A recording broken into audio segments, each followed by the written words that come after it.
Aí, colocando para gravar. Aí, pronto, já está gravando. Colocando para a gente gravar, aí a gente consegue baixar, editar, enfim. E aí postar para os alunos. E aí, turma, vamos falar de Renascimento, né? O Renascimento aí que já é a construção do início daquilo que nós vamos depois chamar de modernidade. É a saída do momento de medieval para o momento de moderno, né? Então, o Renascimento foi o movimento europeu de ponte entre a era do domínio da igreja para uma era chamada aí de científica, que aí nós vamos encontrar as revoluções científicas, de Copérnico, de Galileu Galilei, como tudo explosão daquilo que nós vemos, assistimos na arte, né? E aqui já fazemos uma leitura sobre o que é a arte na história. Toda arte, ela é revolucionária. Se a gente olha para a arte do nosso tempo, ela nunca está falando do nosso tempo. A arte, ela é sempre transgressora ao momento atual e sinaliza o que venha depois, né? O Nietzsche escreve sobre isso, Schopenhauer escreve sobre isso, o quanto que a arte, ela é um termômetro de saída do tempo, né? E aí a Renascença, ela é um momento que ainda está sob o domínio da igreja, mas a arte, ela já está apontando para um momento mais humanista, né? Um momento de humanocentrismo, que é chamado de antropocentrismo, o homem no centro das coisas. E aí vamos entender o que é o Renascimento. Eu acho, Murilo, a gente falou que não vai falar nessa aula de Renascimento. A gente fala de Renascimento cultural na próxima aula, né? A gente vai falar de Renascimento. Isso. Vamos hoje entrar no Renascimento urbano, né? A ideia do Renascimento urbano, e depois a gente entra no Renascimento cultural. Foi isso, né? É, porque. Não vai dar tempo de falar tudo mesmo? Isso. Porque o cultural é muita coisa, né? Pintura, arquitetura, arte, escultura. E é preciso falar, né, da estruturação da Europa nesse período para que o Renascimento surja. Sim. E aí, pessoal, eu gosto muito de. Eu gosto, não. Eu preciso, enquanto professores de vocês, estar sempre chamando atenção para isso, que é o que o Murilo acabou de falar agora.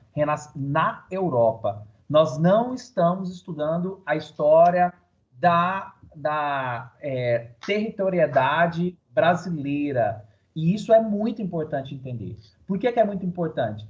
Porque nós vamos chegar à matriz do colonialismo, que é o que ainda hoje nós passamos. Quando nós olhamos para isso, nós falamos, olha, numa aula em Anápolis, Goiás, Centro-Oeste, Brasil, América do Sul, nós estamos estudando um movimento artístico, filosófico, cultural ocorrido na Europa.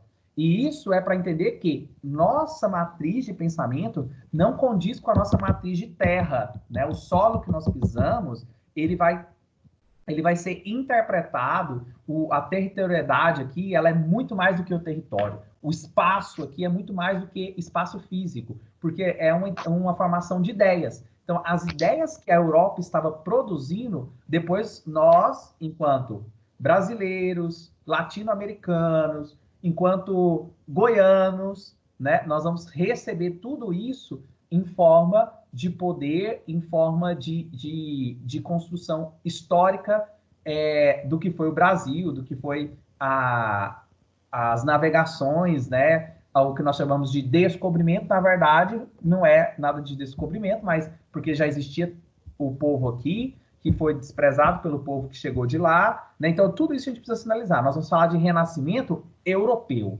né? Vamos marcar isso bastante, para entender que depois essas ideias vão ser enlatadas e enfiadas goela abaixo para nós, inclusive os nossos livros, eles são.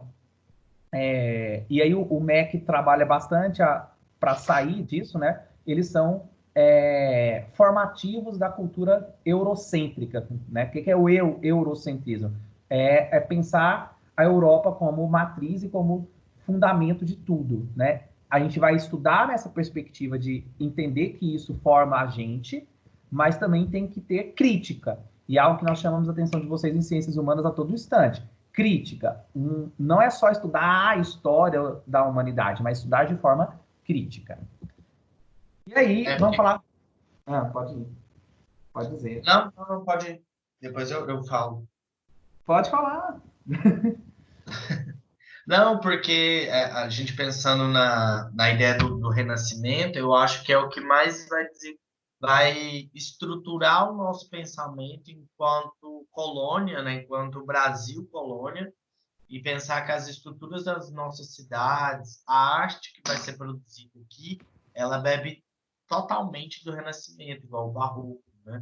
Quando a gente vai estudar o Barroco mineiro, é basicamente você estilizar, né, reestruturar ao modelo brasileiro, né, o Brasil colônia, os valores do Renascimento. Uma coisa que tem que ficar clara é que, óbvio, nós não temos e não tínhamos a mesma estrutura econômica que essa Europa aqui que a gente vai ver possuía, né? Que é uma Europa que está tendo uma efervescência econômica e, a partir desses valores, o mundo ocidental começa a ser projetado, que a gente chamaria de uma era moderna, pensamento moderno, a partir desse renascimento, que aí entra também uma questão do capital, um valor econômico. Sim. E aí é interessante perceber que a história do Brasil, depois ela fica tentando dar conta de se ajustar à história da Europa. É uma busca infinita, né? E até hoje, né? Se a gente for pegar as marcações da própria indústria cultural, é muito violento esse processo de querer dar conta de uma história de um continente pelo outro. E o renascimento urbano e comercial vai mostrar como que as configurações do Brasil, que vai nascer... O Brasil nasce com o renascimento, né?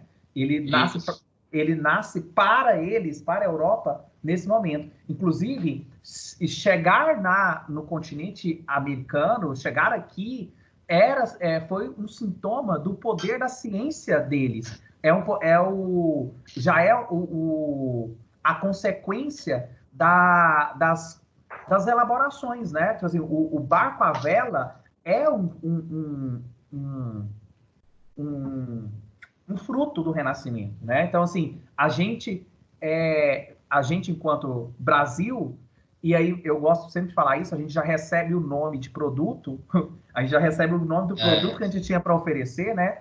Então, o Brasil, enquanto Brasil, ele é um produto renascentista, uma vez que ele só chega a esse produto Brasil como o poder da Europa, né? A gente é visto aí como um lugar de exploração da Europa. E quando a gente vai para a Europa, a gente percebe lá nas igrejas, principalmente italianas, o que tem de nossa riqueza mineral lá, né? Nosso ouro está lá. Nosso ouro, nossa madeira. Nossa madeira, o primeiro produto que a gente oferece, né?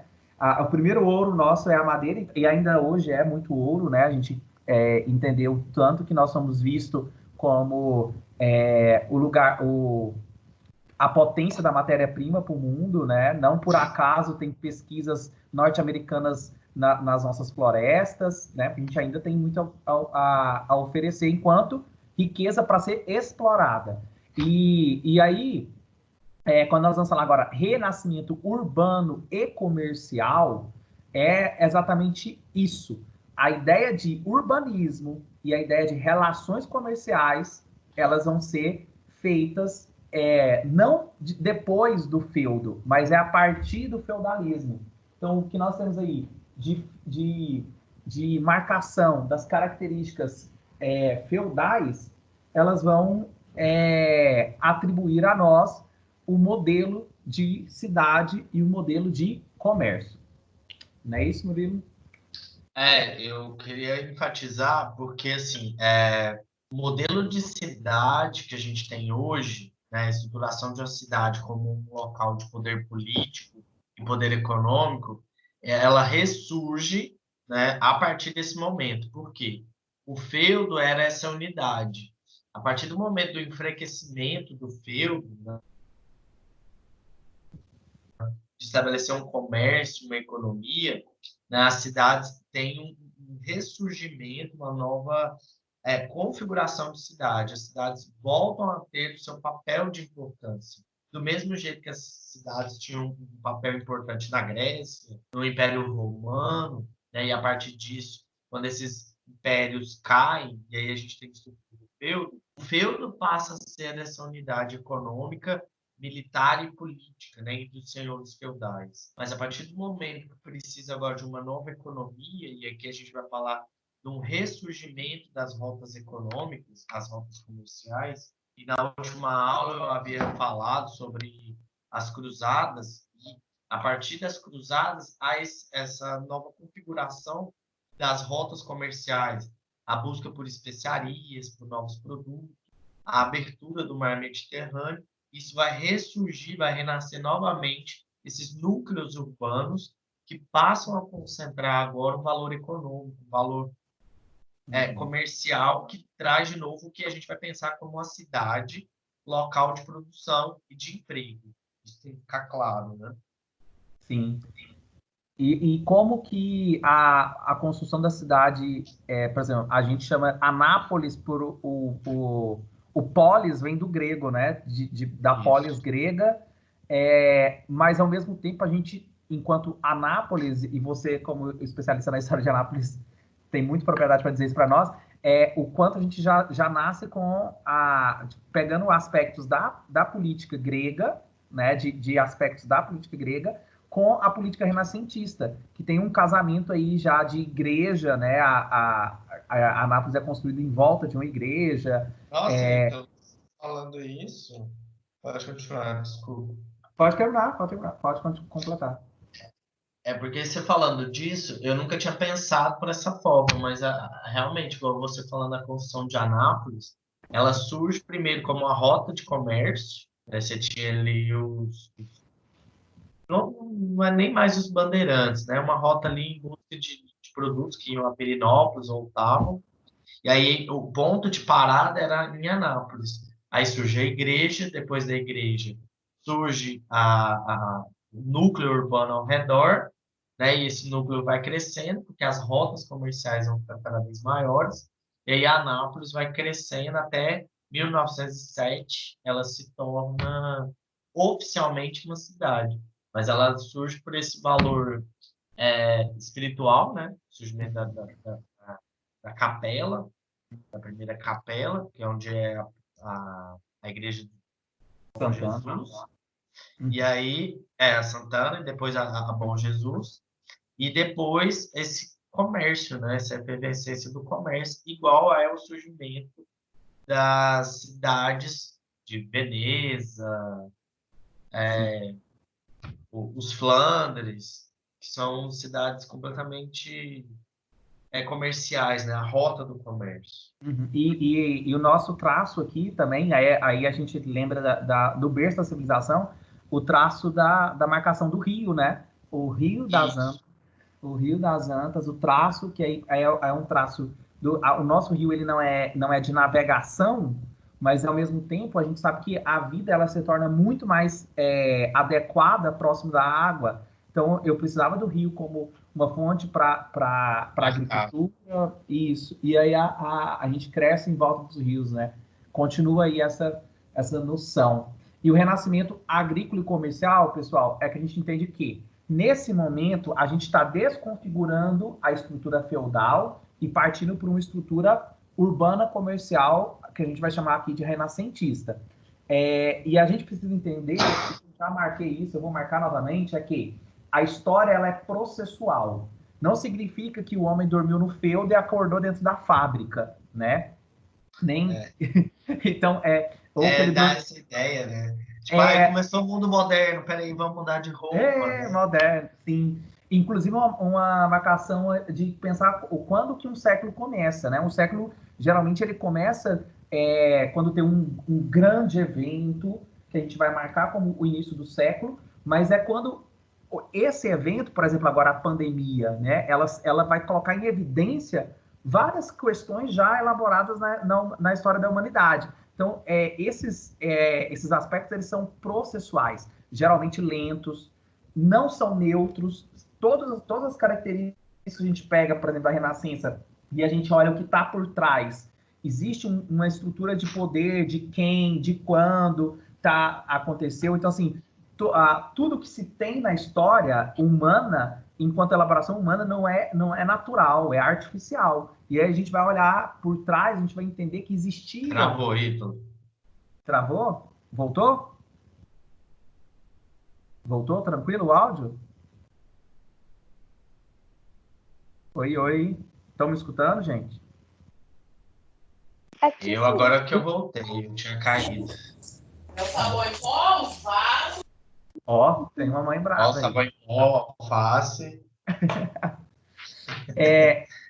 Então, a forma da gente produzir, que aí o Marx que nos dá muito isso, que ele vai investigar como que cada momento histórico produziu, né? Então, a forma que a gente modifica a natureza, que é o que nós chamamos aí de modos de produção, como nós nos organizamos socialmente, aí as relações elas são atreladas a isso, para produzir, né, como que o homem antigo produzia, como que o homem medieval produzia, agora como que o homem moderno vai produzir, é o que nos dá a ideia de tempo, né? Então, como eu falei, não significa que o homem dormiu no feudo e acordou na fábrica.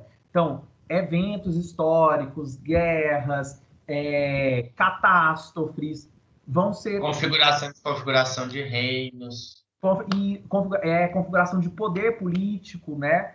E aí, a forma que tudo isso vai acontecendo vai dando forma ao que nós vamos entender por tempo histórico. Então, o renascimento urbano e comercial, ele vai ser a síntese, aí um beijo para o Hegel, a síntese desses interesses agrícolas e comerciais da Europa desse período. Então, vamos às características. Criação de novas técnicas de produção. Então, olha só, o homem está criando técnicas usando ferramentas, por mais simples que pareça um arado de ferro, ele é revolucionário na história, porque ele vai dar conta daquilo que a produção industrial até hoje tenta, produzir mais com menos, produzir mais em mais produto em menos tempo e com menos esforços. Então, a drenagem de pântanos, o arado de ferro, desmatamento de bosques, rotatividade de culturas, sistemas trienal, né? E aí a gente vai passar aqui para a ideia do aumento significativo da produção, criando excedentes. Aí vem a ideia do acúmulo, né? Então, não que o acúmulo seja característica dos renascentistas. O Tales de Mileto ficou rico na Grécia porque ele conseguiu prever as 4 estações e ele conseguia plantar no momento certo para ter o quê? Celeiro. Então os egípcios já faziam celeiros. Então, assim, a ideia do acúmulo, ela já vinha sendo uma busca produtiva da história da humanidade. Só que agora, com o Renascimento, ela toma formas de possibilidade de comercialização. Então, eu enquanto um senhor feudal, passo a ser mais do que um senhor feudal, porque além do poder da minha terra e daquilo que está dentro do meu território, eu posso também atribuir aí uma relação com outros reinados.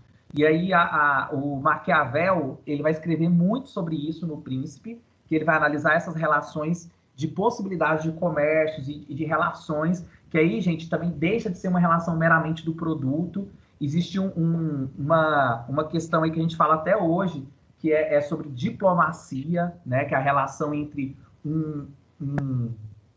um reinado e o outro. Então, essa configuração diplomática, por exemplo, o vídeo que que lançaram lá da reunião ministerial do Brasil, lá onde que o Sérgio Moro, ex-ministro da Segurança, acusou o chefe do Poder Executivo, Bolsonaro, de estar interferindo na Polícia Federal, ele foi cortado, o Supremo cortou partes em que foram citados outros países por uma questão diplomática. Então, essa diplomacia começa já lá no Renascimento Urbano e Comercial, sobre a relação entre um chefe de um lugar e o chefe do outro, né? E tudo isso, como eu disse para vocês, não é nada natural, foi artificial, foi criado, né? Foram poderes criados. E o efeito das cruzadas na comercialização, o Murilo falou bastante disso na última aula, né, Murilo? Quando você falou das consequências das cruzadas, como uma referência para a gente entender isso. Quer colocar alguma coisa, Murilo, sobre isso? Não, só que o porquê, né? Às vezes a gente se pergunta, nossa, mas por que esse comércio das cruzadas foi tão importante? Foi importante porque você tinha produtos que a Europa era extremamente deficitária, ela não tinha alguns produtos, como especiarias, alguns tapetes, tecidos, né? E até mesmo medicamentos, a gente pode falar de alguns medicamentos que já existiam, não como hoje a gente conhece, né? Mas os boticários, então esse comércio, né, que se estabelece entre o Oriente e o Ocidente, né, entre as cruzadas, essas trocas comerciais vão enriquecer essas famílias, né, principalmente dos bulcos, da formação aí dessas cidades, e sobre a questão diplomática. É extremamente importante estabelecer entre os feudos, né, um sistema de proteção entre eles, que vai configurar mais para frente o que a gente chamaria de Estado Nacional, onde é uma figura centralizada do rei.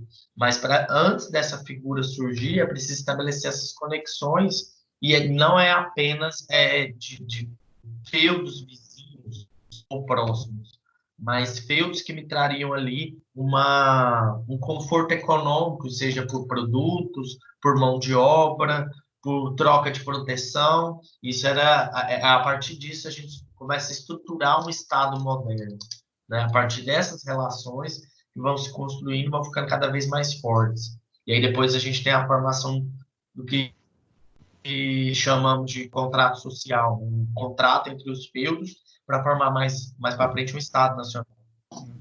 Esse pacto, né? Esse pacto. E até mesmo o que vai ser juros, né? Hoje a gente entende como referência de juros os bancos. E a palavra banco vem também dos bancos que eles colocavam depois do feudo, né? Para fazer a tributação daquilo que era estabelecido. E aqui também, como você está colocando, a ideia de nascimento do Estado moderno, o Estado moderno nasce como uma racionalização de relações já existentes dentro do urbano e comercial renascentista, porque existia já a ideia do imposto, a ideia de moeda. O que eles vão tentar é unificar isso, né? Eles vão tentar racionalizar como um pacto que unifique o valor da moeda, um pacto que unifique o tributo, e tentando justamente que era uma coisa muito complicada, estabelecer um peso, uma medida para todos que negociam entre si, né? Se eu estabeleço uma conexão com você, um comércio, tem um peso e uma medida para que isso vai sendo uniformizado, e aí, a partir disso, contratos sociais começam a ser formados. E essa relação que é racionalizada, né? É uma cidade racionalizada. É muito interessante a gente entender, e aí um beijo pro Weber, né? Um beijo pro Weber. Que esse aspecto da urbano e o comercial, ele vai sendo cada vez mais como a gente tem hoje, né? Porque a gente tem uma leve ilusão enquanto pessoas, quando a gente não estuda, não investiga, que o mundo era assim desde sempre, que você nasceu em um mundo que sempre foi assim, né? Que as religiões sempre foram assim, que o Estado sempre foi assim, que as relações familiares sempre foram assim, e não. cada momento, nós temos uma configuração distinta, nós somos filhos do nosso tempo. E quando a gente estuda ciências humanas, nós vamos ter a condição suficiente para entender que, do mesmo jeito que as coisas não foram sempre assim, elas podem ser diferentes. Né? Que toda a racionalização de relações do urbano e do comercial, enquanto racionalização, gente, imaginar quanto uma criação mesmo. Do mesmo jeito que a gente tem uma ideia de normas para nortear o funcionamento de uma escola, a gente vai ter normas para nortear o funcionamento da cidade, normas para funcionar o comércio. Então, tudo vai sendo delimitado, e quando eu falo delimitado, é exatamente assim, limitado às construções da razão. Né? O Renascimento é um louvor à razão, né? Os renascentistas, eles querem ser racionais, e essa racionalização ela vai tocar as relações urbanas e comerciais, cada vez mais técnicas, cada vez mais descritivas e, sobretudo, racionalizadas. O Renascimento, a palavra chama renascimento por causa de retomada, de renascer, ou seja, buscar de novo o que eles acreditam ser racional dos gregos e dos romanos. Então, os renascentistas, apesar de surgirem dentro da igreja cristã, eles estão fazendo uma crítica ao teocentrismo. Como nós já colocamos, isso é lento, é processual, fica evidente na arte, de que eles estão fazendo a gente descreve, né? Quando a gente dá aula lá para o ensino fundamental e a gente vai escrever, o que foi o Renascimento? O Renascimento foi o movimento artístico, cultural e urbano da Europa que buscava retomar aspectos da Grécia e da Roma como tentativa de valorização do humanocentrismo, ou seja, colocar o humano no centro. Então, se nós olharmos para o que a gente estava estudando nas últimas aulas, que era a igreja no centro, as relações todas voltadas e justificadas por questões místicas e religiosas, agora os renascentistas vão procurar interpretar pela razão, interpretar mais pela técnica. E aí a cidade e o comércio vai ser marcações dessa razão.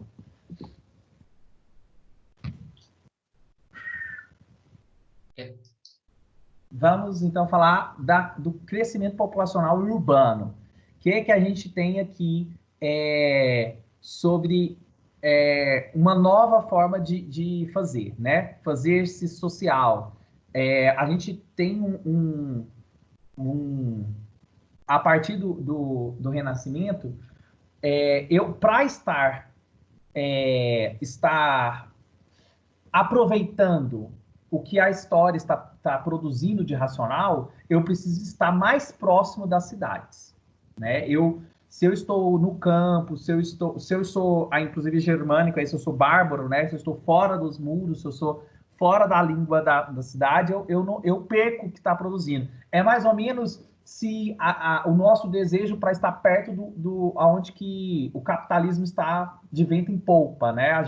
A vontade que a gente tem aí da vida norte-americana, por exemplo, é o que vai fazer o crescimento populacional e urbano no Renascimento. Como assim? Imagine que a gente, até chegar até a gente aqui em Anápolis, uma nova, sei lá, um novo smartphone. Se isso demorasse, né? A gente hoje as coisas ficam muito mais rápidas, esse comércio, né? E na época também era uma questão comercial, pelo que a gente chama de globalização. Mas imagine se a gente está na Europa e aí você descobre que uma cidade como Florença, né? Os florentinos lá, eram os mais organizados, Veneza, um dos mais organizados, Itália, hoje tudo Itália, né? E esses principados eram aonde que a população queria estar perto. Então, por uma questão lógica, se lá está produzindo o que há de melhor, eu quero estar perto disso. Então, eu preciso estar perto de onde está da crista da onda, né? Eu preciso estar numa cidade onde a coisa está bombando. Mais ou menos o desejo que quando a gente percebe que a gente está no quintal do capitalismo, né? Oh, eu estou no quintal do capitalismo, eu quero ficar mais perto da onde que o capitalismo está bombando. É mais ou menos o que acontece para o crescimento urbano no período da Renascença. As pessoas elas vão procurar estabelecer mais proximidades ao comércio, né? E proximidades é aquilo que a gente estava falando, organizações de normas, organizações de regras e os principados, né? Então, o que nós temos aqui que vai marcar o crescimento populacional? Fim das invasões bárbaras. Aí lembro que para vocês que bárbaros eram todos aqueles que estavam fora dos muros. Então, bárbaro era todo estranho, todo estrangeiro é bárbaro. E os bárbaros, como eles passavam bastante necessidade, né? Eles não tinham celeiros, eles não tinham agricultura e nem agropecuária. E os bárbaros, eles montavam estratégias de invadir lugares que tinham. Então, eles invadiam. Por isso que a palavra, inclusive, é barbárie, ou, nossa, que bárbaro. Vândalo, seu vândalo. O vândalo era um dos paus bárbaros, todo aquele que invade, todo aquele que é fora do civilizado, a gente chama de bárbaro, que eram sobretudo os germanes, né? Germânicos, lá os germânicos, era a matriz dos bárbaros. E aí depois a história vai nos contar que virou o povo germânico, a Alemanha, né? Contar que barbaridade foi. Mas tudo parte daí, de entender que temos o lugar de produção do que há de melhor e o povo bárbaro tentando invadir. Então, quando se organiza mais as cidades, as muralhas aí, né, eram formas de proteção dos bárbaros, as muralhas que tinham geralmente, e a gente vê muito isso nos filmes, né, nas representações, Game of Thrones, né, a gente tem Mostra lá, bem isso. a Game of Thrones mostra bastante o que seriam os bárbaros e isso, e também fugas e migrações para os burgos, que é aí que a gente já colocou, feiras permanentes. Então, os burgos e os burgueses, aqui não é algo que a gente chamou hoje de burguesia, viu, gente? Os burgos o princípio daquilo que é a ideia dos pequenos comerciantes. Os burgos não tinham tanto poder.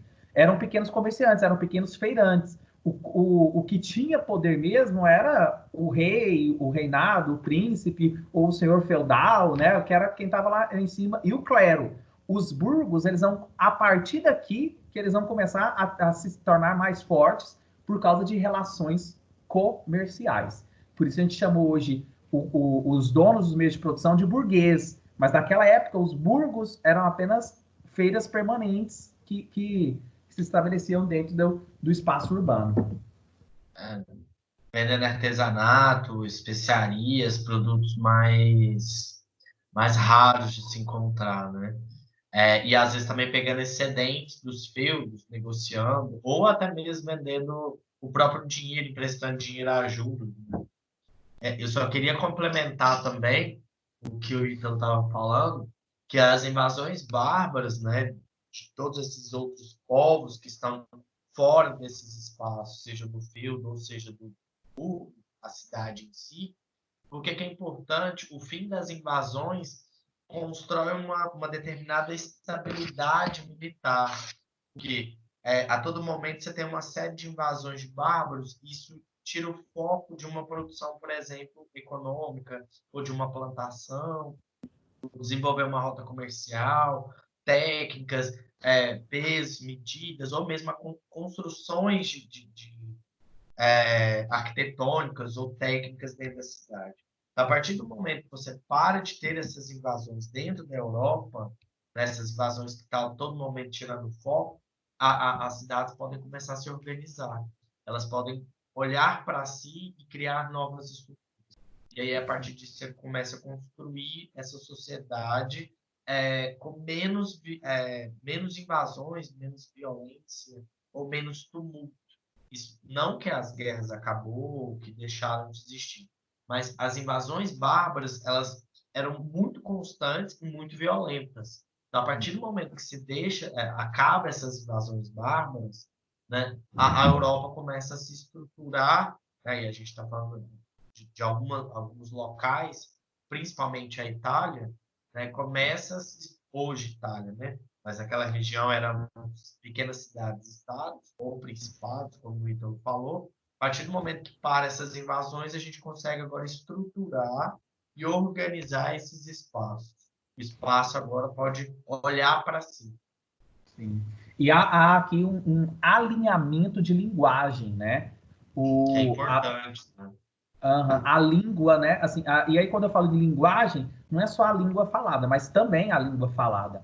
Porque a gente vai ter, pelas invasões, a mistura de linguagem, mas o que faz a cidade ser a cidade mesmo é unificar a linguagem de normas, a linguagem de funcionamento, porque até as invasões bárbaras, dentro da muralha, e aí é muito interessante entender isso, né? Quando você passar para dentro da muralha, era já seguro.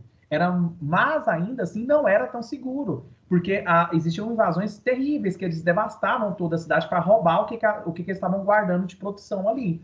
Então, você pega, por exemplo, cidades inteiras que eram incendiadas por interesse de serem tomadas por outros, né? Então, assim, aquele momento era um momento de muita tensão, porque e de atenção também, porque você tinha que ter formas de fugir, formas de se defender, né? Aí as famílias vão se preocupar muito com isso. E então, você, além de produzir, de garantir seu próprio sustento, você também tinha que ter, você tinha que temer invasões de outros. É o que o Hobbes chama de estado de guerra, né? O homem é lobo do próprio homem, o Hobbes vai chamar, analisando isso. É essa tensão que sem um Estado que a gente não tem, como o Murilo já marcou, a formação do Estado moderno vai começar a partir daí, que a gente vai transformar o rei, o reinado, o soberano, em um Estado soberano, deixa de personalificar o poder para dar a ele um poder de instituição.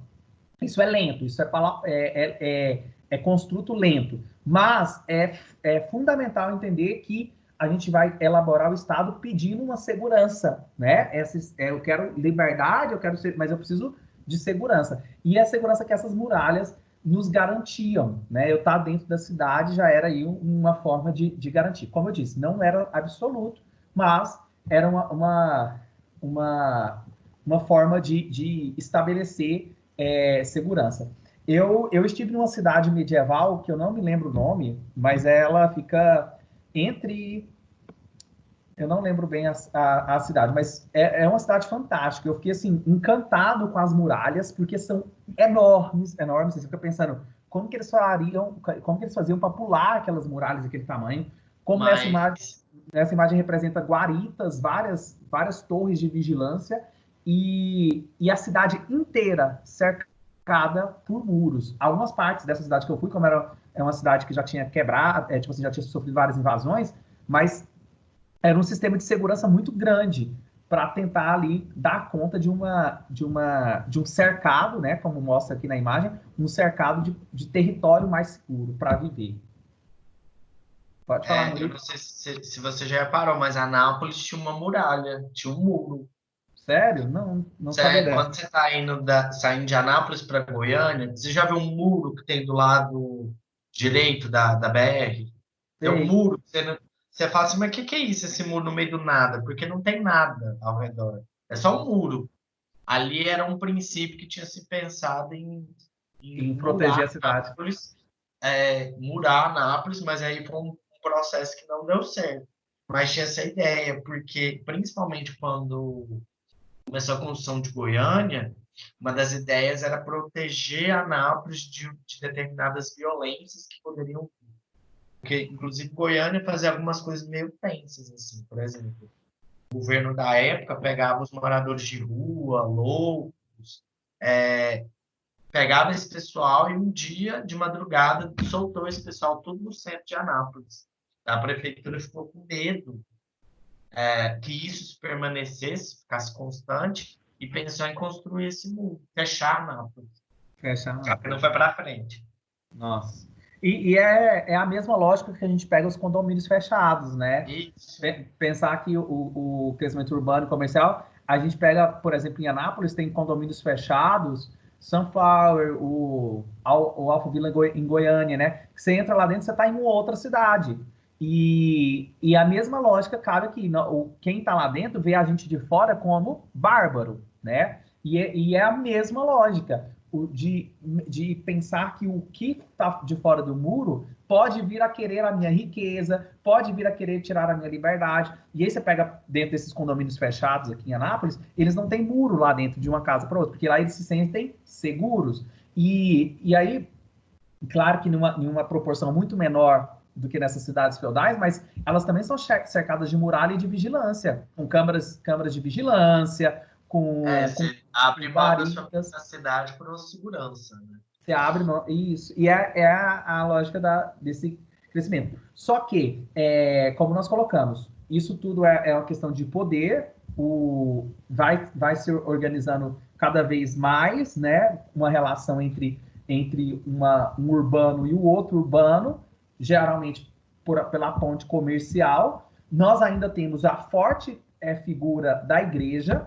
Para a sua espada ser abençoada, você precisava da mitra, ou seja, do papa ou do bispo, né?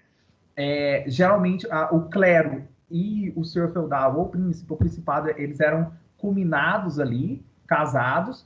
Os germânicos, a parte germânica, quando ela casa com a igreja, ela dá muita terra para a igreja para fazer essa legitimação do poder, né? E aí o surgimento da nova classe, que é a burguesia, como nós já colocamos, dos burgos, né? As feiras permanentes que a gente descreveu. E aí a gente tem, então, cidades. A palavra cidade, ela vem do latim, tá? A palavra cidade vem do latim, porque a polis vem do grego e cidade do latim. E cidadão, que é aquele capaz de viver na cidade, ou seja, que não é bárbaro, que já tem os seus hábitos prontos aí para a cidade, né? Os cidadãos, parte da cidade que compõe a cidade, e a cidadania, que vai ser o quê? As normas, as formas de educar o cidadão para que ele tenha comportamento cívico, né? Ou seja, que ele saiba respeitar as normas de dentro do muro aí da cidade. E aí, na próxima aula, nós vamos falar sobre o renascimento cultural e artístico. Inclusive, nós vamos levar vocês para uma viagem na Europa. Vamos, né, Murilo? Levá-los a... Vamos embarcar para a Europa. Vamos, na próxima aula, preparem que nós vamos visitar algumas obras de arte importantíssimas para o renascimento cultural e artístico. E a arte, como eu disse para vocês no início da aula, ela nos sinaliza aquilo que o artista ele é sempre alguém além do seu tempo, né? O que o artista estava esperando de uma nova sociedade, que vai ser, inclusive, a nossa, né? As ideias que nós consumimos hoje estavam inerentes à obra de arte do Renascimento, e nós vamos falar sobre isso. Não perca na nossa próxima aula sobre renascimento cultural e artístico. Pega o passaporte. Pega o passaporte. Todo mundo tira passaporte europeu, que nós vamos lá na Europa ver o nosso berço e ver que nossos pais culturais têm para nos ensinar, inclusive muito sobre política dos dias de hoje. É isso, pessoal. Alguma colocação sobre o renascimento urbano e comercial? Alguém? Pessoal, alguém aí? Pela minha parte mesmo, não. Só que esse conteúdo é muito bom mesmo. É muito bom. Renascimento é muito bom mesmo. Quem falou? Bonito, né? Esteticamente falando, é bonito. Alessandro, do primeiro 3. Então, é isso. É legal, pessoal, estudar ciências humanas, como eu já coloquei para vocês, é estudar quem nós somos, né? A humanidade, ou seja, o que nós nos chamamos aí de gente, ela é uma elaboração artificial, e a gente, olhando para cada momento da história, e tudo que a gente está trazendo para vocês, não pode fugir disso, né? Das ciências humanas, sociais, aplicadas, ou seja, nós estamos falando de nós, como que nós viramos o que viramos, né? Como que a gente se transformou nesse ser que nós somos, como nós olhamos para nós mesmos e como nós olhamos para o outro, quando nós olhamos para a natureza, quando nós olhamos para o tempo, como nós produzimos, como nós trabalhamos, como nós comercializamos. A gente só pode entender e conseguir fazer a partir de uma análise da história. E é isso. Ninguém tem alguma colocação, dúvida? Podemos encerrar? Então, vamos encerrando aqui. Até quinta-feira. Já tem atividade lá na plataforma sobre a peste negra. Façam a atividade da semana passada. E na quinta-feira, nós vamos colocar questões sobre renascimento para vocês. Eu vou deixar passar a aula que vem, que vai ser renascimento cultural também, né? Então, vamos fazer o questionário sobre renascimento urbano, comercial e renascimento cultural. Aí a gente coloca o exercício na segunda-feira, depois da aula, ok? Por enquanto, faça os exercícios sobre a peste negra, que foi o tema que nós tratamos na última aula. Beleza? Beleza, professor. Beleza. Então, tchau, tchau para vocês. E até Tchau, até quinta-feira. Até quinta-feira. Tchau, até. Tchau, tchau, gente.